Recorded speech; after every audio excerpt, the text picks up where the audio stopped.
All right, 57, the problem you did for 57, wasn't in one of them the p-value like 4.9% and in the other one the p-value was like 5.1%? So here's the point they were trying to make in that particular problem. Look, if you don't have to make a decision, don't.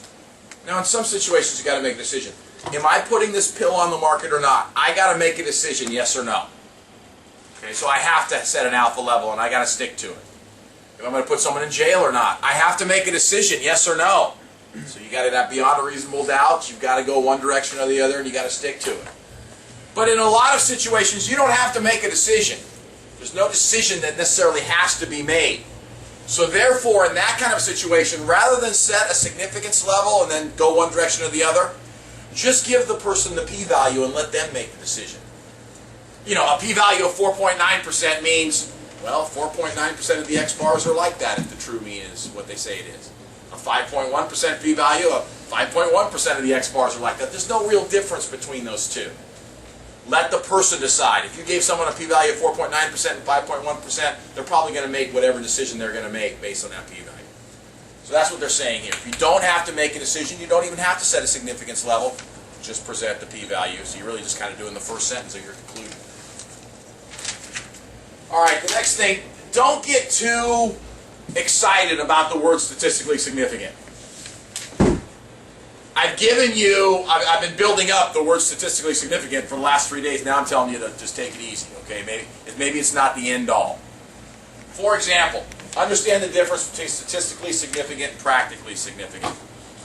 The book brings up a good example. Let's say there's this medication that you can put on your hand, and it says on average it'll get rid of a scab in 8 days.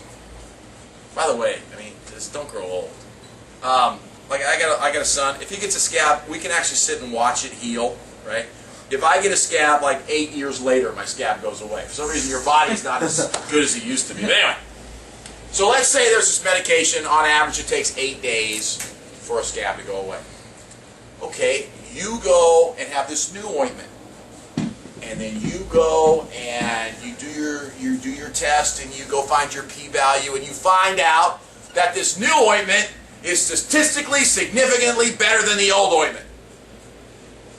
Well, it could be that the new ointment is just, we know it's less than 8 days. It might be like 7.8 days. I mean, it's less than 8 days, but in the real world, in the practical world, is it really that big a deal? No. And you're going to do a problem tonight where you're going to see how that can happen. What happens to all those x-bars if we take a really large sample size? Don't all the x-bars get closer together? So an x-bar just being a little bit further away from what they say is true could be significant. So in other words, I use this new salve on 1,000 people. And I find the average is 7.8 days their scab gets better. Well, that could be significant because all those x-bars are really close together. So an x-bar just a little bit away becomes statistically significant. So just be aware. You'll see how that works tonight. You'll have an x-bar, and you'll have different sample sizes, and in one situation that x-bar is significant with a big sample size. Also be aware, remember, if you have a smaller sample size, what could one outlier do? Like let's say I let my kid into the study. I mean, his scab goes away in 10 minutes. What is that one outlier going to do to the x-bar? It's going to move it, right? It's going to move it towards that time. So that one person could move that x-bar and now make it the whole x-bar significant and the whole ointment significant. So what they say, we analyze our samples in that third assumption sometimes anyway. If you get statistically significant evidence, make sure it just wasn't one person that led you to that conclusion. But you know, companies are dishonest a little bit. If they get statistically significant evidence, in other words, if it goes from 8 days to 7.8 days, they're going to put that new and improved on the label. You see it on every product, right? Well, that's how they got it. Not that big a deal necessarily, but they can put it there because they got statistically significant. Just be aware of it. All right, the last thing to be concerned about with statistically significant is just because you've got an experiment and you've got a small p-value and you've got statistically significant evidence does not mean that you found the underlying cause. We've done a problem like this before, but let me give you another one. This is called the Hawthorne effect. And this was actually done. Okay, so they got this company, and they've got these workers, and they know the productivity rate, the average rate of productivity for these workers. So they said, I wonder if playing them music would actually improve their productivity rate. So they ran the experiment, and they started pumping music into their work environment, and guess what? They found a statistically significant evidence that the music improved their productivity rates. So do we now know that music is the cause of that improvement?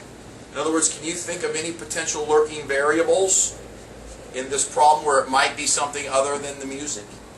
No, other music. I was going to say what type of music. Nah. Time of day they work at? Let's say all that's taken into consideration. They did the same time of day, same kind of work environment. That's another good one. Maybe they, we had that problem before too. Maybe they're more relaxed because of the music. Well, now you're saying the music works then. Then you are saying the music's the cause, ultimately. Just because something has changed. Yeah, remember that? Remember that problem we did when you put the third headlight on the car? Remember put that third headlight on, and all of a sudden there was evidence that the car wasn't getting into accidents anymore? But what if all the cars had 3 headlights? Do you think the accidents would go back to the same kind of rate? It was just the change. It was the difference. If they played music on and on and on, the worker rates would probably come back to where they were. It was the change, not the actual thing. That's called the Hawthorne effect. So I guess my point here is this. You go do a great experiment, you get statistically significant evidence, you've got all this, but you have a flaw in your design. So just because you got statistically significant evidence does not mean that you know the underlying cause, unless you've done a good randomized controlled experiment that takes all those lurking variables out. Okay? Questions or comments? Okay.